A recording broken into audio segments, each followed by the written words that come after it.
Hey everybody, it's Rod Fuentes, co-founder and CEO of Listen Loop, and I'm joined here today with Michael Waldron from NewStore. And we're excited to talk about account-based marketing. I know that Michael and his team have put together some pretty exciting ABM campaigns that are seeing great results. So I'll let him please introduce yourself, Michael, and tell us what you do at NewStore. Sure. So my name's Michael. I'm the Vice President of Marketing for NewStore, and we're a software company. Throughout my entire career, which is roughly 15 years or so, feels like a lot longer, I've worked for B2B technology companies with the primary responsibility of driving demand generation, and account-based marketing plays nicely into that. At NewStore, we're reinventing retail. So we have the industry's only omni-channel platform, and it connects consumers to associates and products.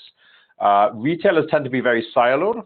You've got one team that leads the digital or the e-com or online business, and then you have the other team that manages their physical stores or their offline business. And each team has their own people, their own processes, and their own technologies. And these silos impact their ability to create one unified customer experience, or what the industry refers to as omni-channel. And omni-channel is really the holy grail of retail. Brands want to offer a consistent shopping experience, kind of regardless of how their consumers want to interact with the brand, whether it's online or offline.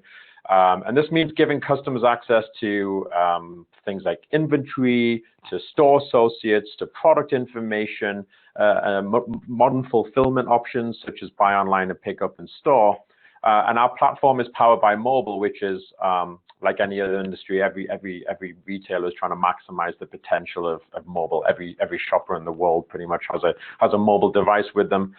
I've been at NewStore for about 2.5 years, and my primary responsibility here is managing our account-based marketing team, and this includes our BDRs, or our business development reps, to ensure that we're hitting our goals for opportunity creation. And this is obviously tied in very closely to our demand generation efforts and our research efforts, what I guess you would call traditional kind of marketing. But they all support our ABM outreach. So the whole thing is very, very aligned and cohesive. Excellent. And to set the stage for our audience here, what is your team size? How many BDRs do they report into marketing? Give us some contours there. Yeah, so we have a handful of BDRs at the moment. I think the current number is 5, and they're supported by a marketing team of about double that. But right now we're aggressively hiring. I'll do this as a little bit of a shout out. If you know anyone in the Boston area who wants to become a BDR, we'd love to have you on the team. And we're trying to scale this thing as quickly as possible. All right. And so you're leading the charge there on the account-based marketing. And one challenging question that comes up often among clients and prospects is this idea of, is account-based marketing its own thing, or is it part of a holistic marketing strategy? And to give you an example, when they're referring to a whole thing onto itself, is it in the way that event marketing is its own thing, inbound marketing is its own thing, is account-based its own standalone thing? I don't think it is. I think it's really tied into everything that we do.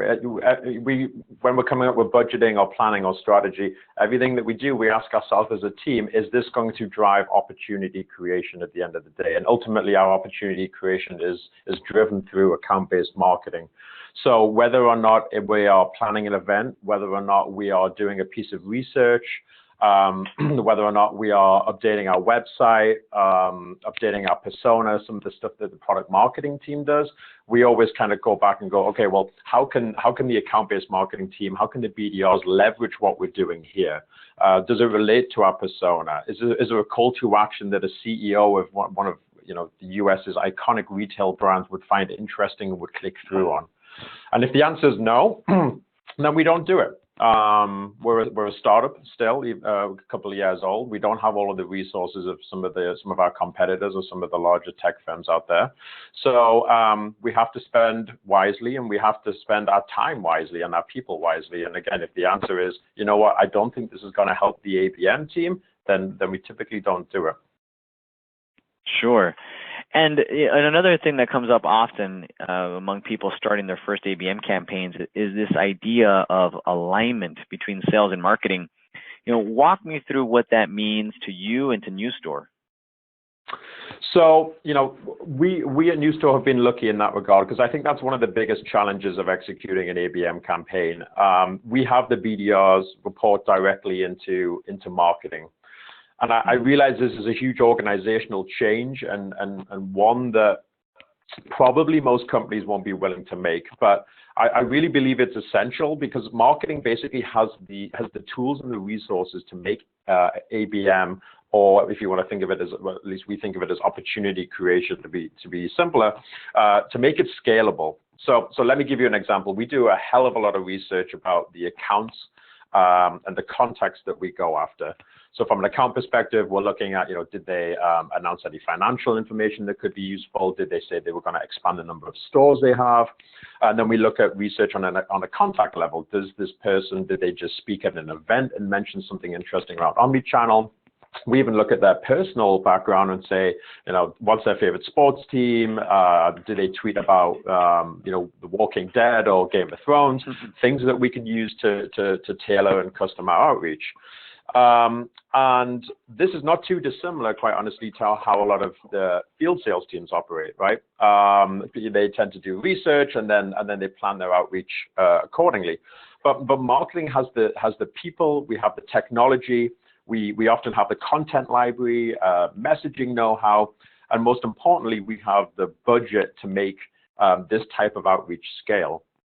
So for this reason, the marketing organization, in my mind, is kind of the support structure for the BDRs. They're the tip of the spear or the tip of the arrow. And we have to work together on a daily basis to make sure they have everything they need. And that also works in our favor, our being marketing, because it also allows us to get feedback directly from the front line around messaging, persona, and this is the stuff that we can instantly tailor our messaging with. But it's tough. It wasn't always that case. We did have a traditional organizational structure where the BDRs reported into the field team, and some folks saw it as a demotion. Some folks thought they would be reporting into marketing forever. But honestly, that quickly changed when they saw the support and, more importantly, the kind of success that we could deliver. And that basically they had a team of people helping them at the beck of call for, a new piece of content or to help me with messaging, this email, whatever it may be. So it was definitely a win-win. Well, scare us without mentioning names. What was the creepiest form of personalization you felt like, no, it crosses a line, we shouldn't do that? That's a good question. We kind of stick with the sports teams and the universities. They tend to work pretty well.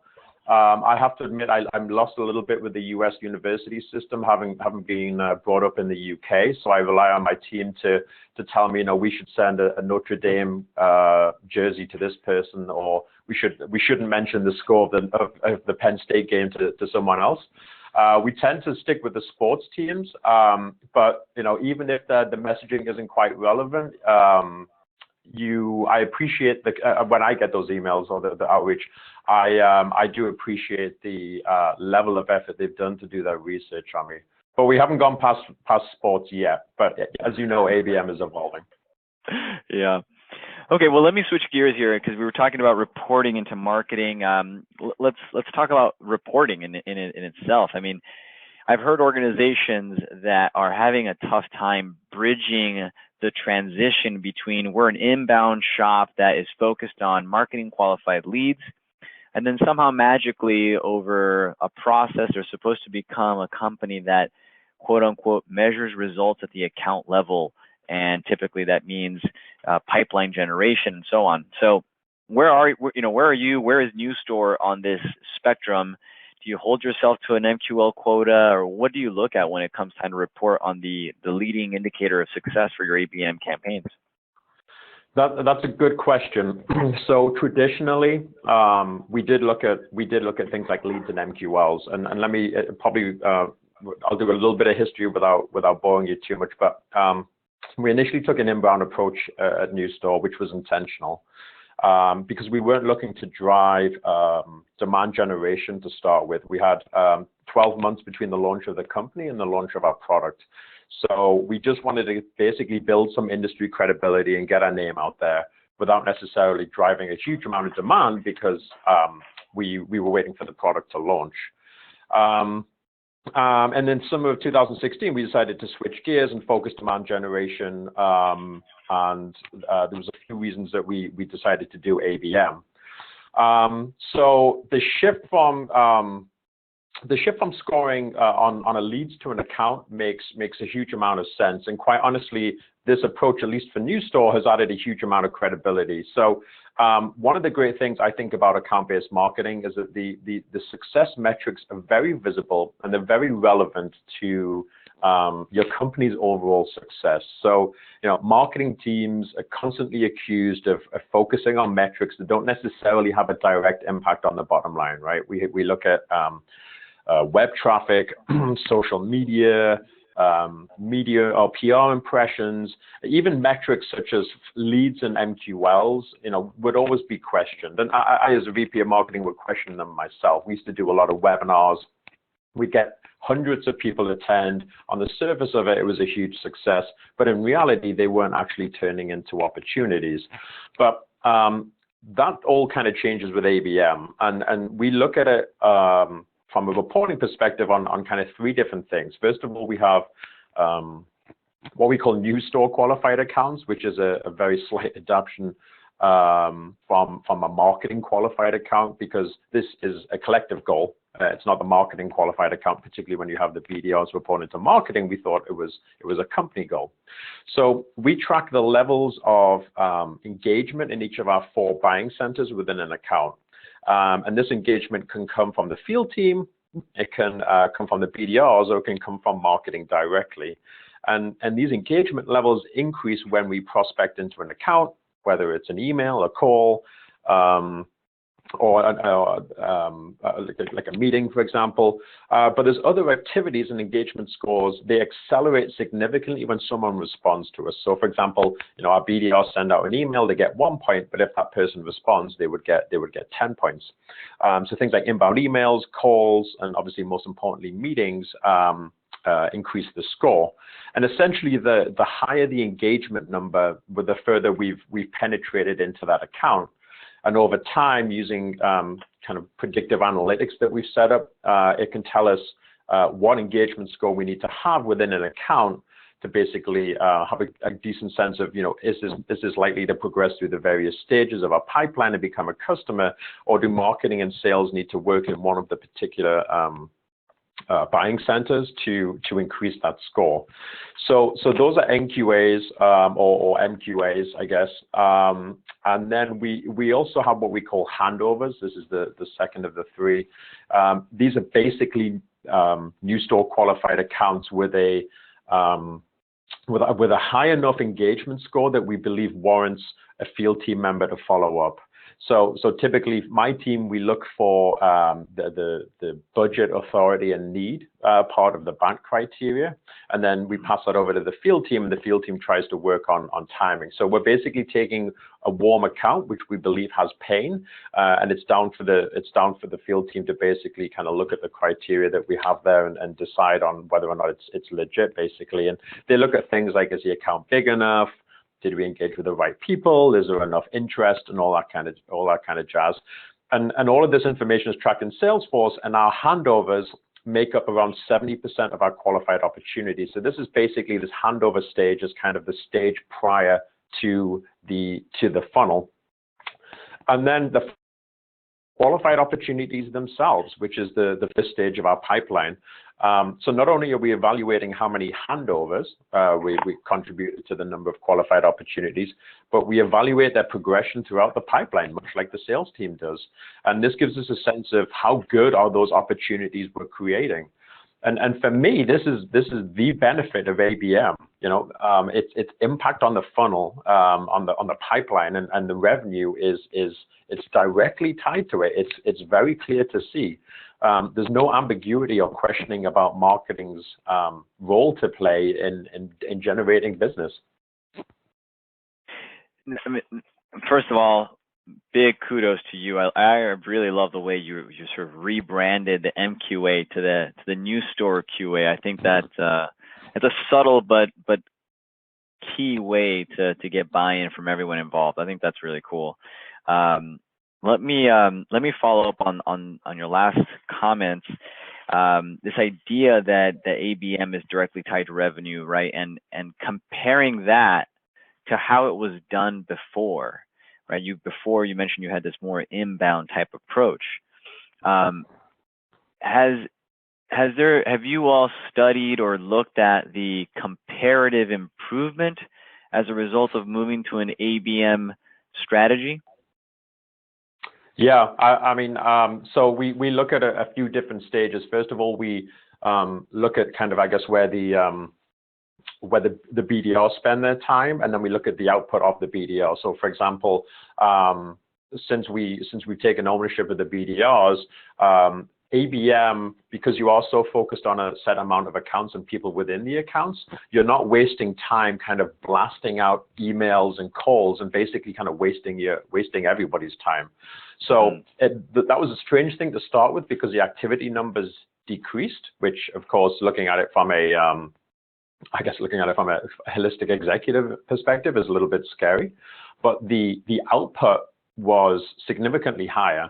So we saw response rates, i.e. somebody responding to an email or saying, yes, I'd love to have a meeting with you, triple in the first quarter that we decided to do ABM versus the kind of traditional inbound.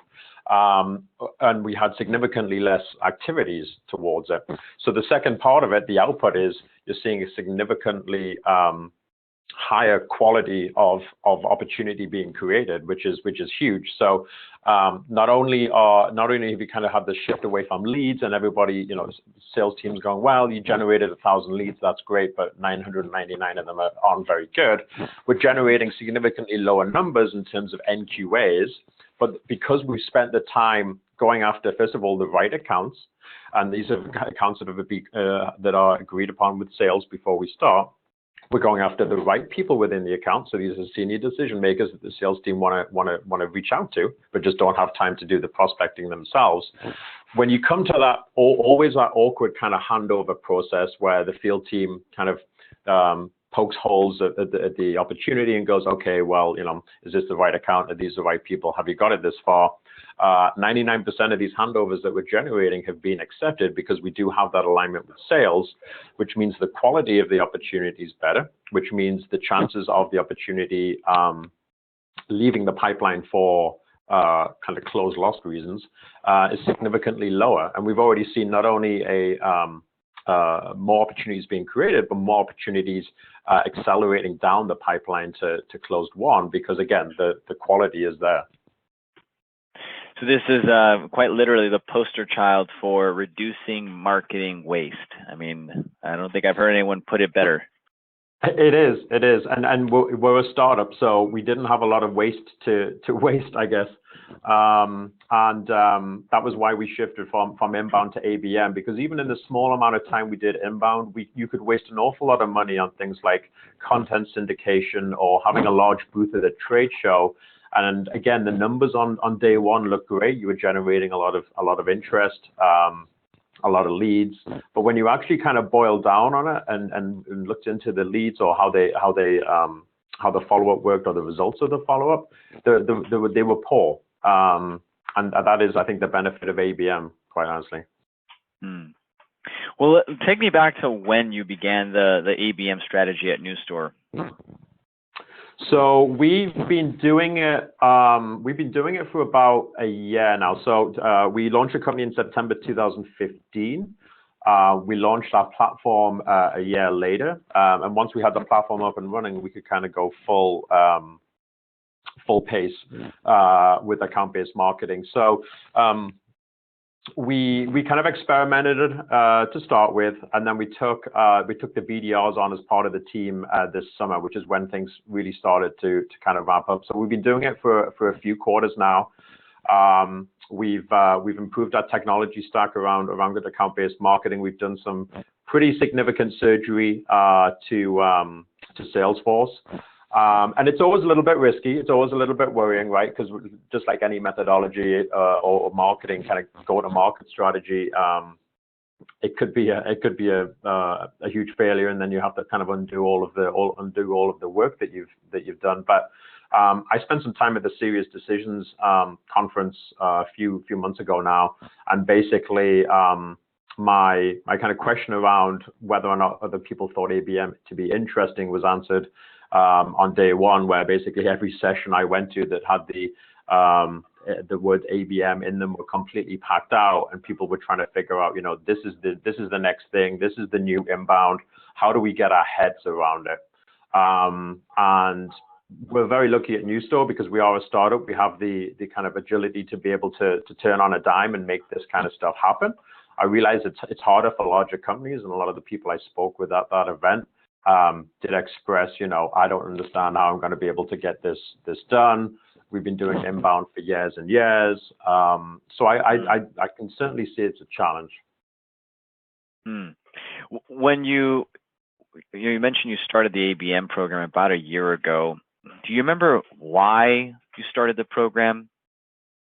Was it corporate initiative? Was it seeking sales and marketing alignment? What was the real trigger or impetus for that change?